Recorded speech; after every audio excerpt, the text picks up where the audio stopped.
अभी हमारा सेल पहुंच चुका है जी एनाफेज के अंदर। देखते हैं ये एनाफेज किस तरह का फेज होता है। पहला हमारा सेल मौजूद था जी प्रोफेज के अंदर। प्रोफेज के बाद उसने खुद को इंटर किया मेटाफेज के अंदर, जहां माइटोटिक स्पिंडल्स बनी, क्रोमोसोम ने इक्वेटोरियल प्लेन में खुद को अरेंज कर दिया। ये डायग्राम यहां बनी हुई है जी, ये है मेटाफेज की। सेल मेटाफेज के अंदर था। अब मेटाफेज के बाद सेल ने खुद को इंटर किया एनाफेज। अब देखिएगा जी, ये एनाफेज किसे कहते हैं। एनाफेज के अंदर सबसे इंपॉर्टेंट काम क्या होगा कि वो जो क्रोमोसोम है, वो जो दो माइक्रोट्यूब्यूल्स या स्पिंडल फाइबर्स आई थी काइनेटोकोर, जहां से वो क्रोमेटिड्स उन स्पिंडल्स के साथ अरेंज था, वो इन दो क्रोमेटिड्स को अलग कर देगा। ये देखिएगा जी, ये देखिए जी, ये हमारे पास क्रोमोसोम था, ठीक है। ये काइनेटोकोर है, माइक्रोट्यूब्यूल्स इन क्रोमेटिड्स के साथ अटैच है। तो ये क्या करेगा कि इन दो सिस्टर क्रोमेटिड्स को यहां से अलग कर देगा और ये वाला यहां से अलग कर देगा। तो ये हमारे पास कौन सा स्टेज है जी, मेटाफेज। मेटाफेज के बाद अब ये है एनाफेज। इसके अंदर देखिए जी क्या हुआ, क्रोमोसोम्स ब्रेक्स एट सेंट्रोमियर। ये सेंट्रोमियर वाली जगह है जी, यहां से क्रोमोसोम ब्रेक हो जाता है and sister chromatids move to opposite end of the cell. देखिएगा जी, यहां सेल इक्वेटोरियल प्लेन पे थे, नीचे आए तो ये opposite side of the cell खुद को मूव कर रहे हैं। यहां से अलग हुए सिस्टर क्रोमेटिड्स, अलग एक ही क्रोमोसोम से, डबल स्ट्रैंडेड स्ट्रक्चर से, काइनेटोकोर वाले एरिया से एक सिस्टर क्रोमेटिड इस तरफ अलग हुआ, दूसरा इस तरफ अलग हो गया, ठीक है। जैसे ये दो क्रोमोसोम है तो एक का एंड ये आ गया, दूसरे का एंड ये आ गया। नीचे दूसरा क्रोमोसोम, उसका पहला एंड ये है और दूसरा एंड ये है। तो ये मेन फंक्शन इसके अंदर, सबसे मेन फंक्शन ये होता है कि क्रोमेटिड्स अलग हो जाते हैं, मूव करते हैं opposite side of the cell.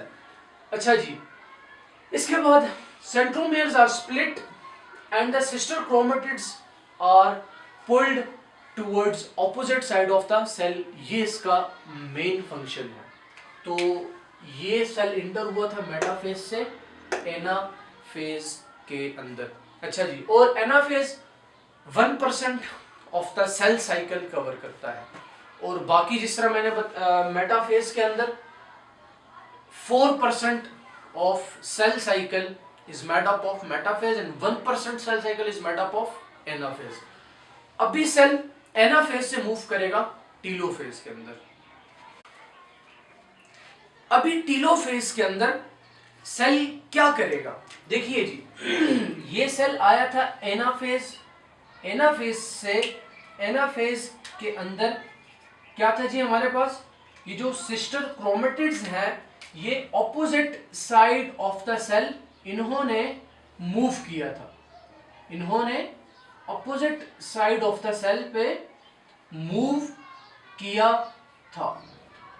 तो अभी टीलोफेज के अंदर जी क्या होगा कि ये जो सेल मेम्ब्रेन है, ये इन्वेजिलेट करना शुरू हो जाएगी, इनसाइड इन्वेजिलेट करना शुरू हो जाएगी, ताकि इसके बाद साइटोकाइनेसिस का प्रोसेस हो। ठीक हो गया।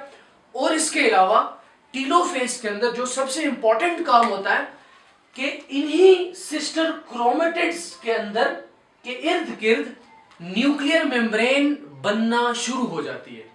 वही न्यूक्लियर मेम्ब्रेन जिसने प्रोफेज के अंदर डिसॉल्विंग स्टार्ट की थी बाय विच फॉस्फोराइलेशन प्रोटीन, लेमालिन प्रोटीन।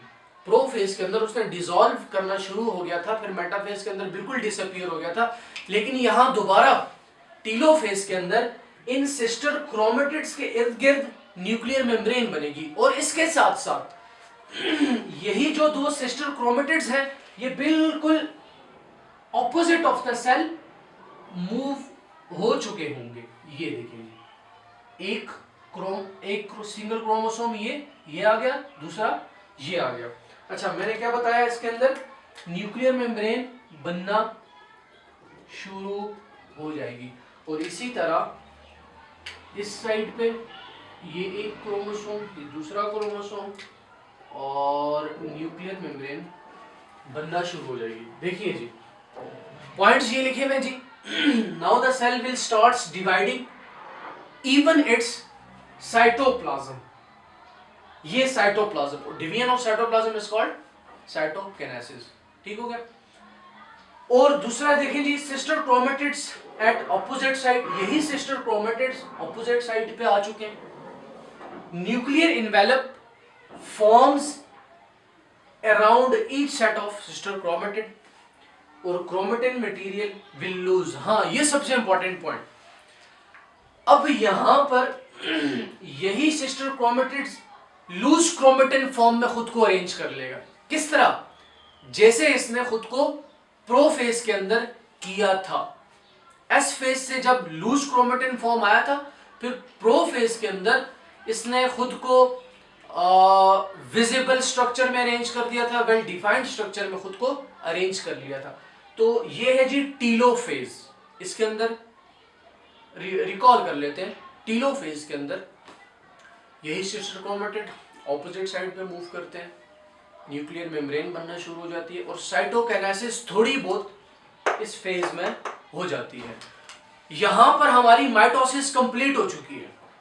माइटोसिस की डेफिनेशन हम कर चुके थे।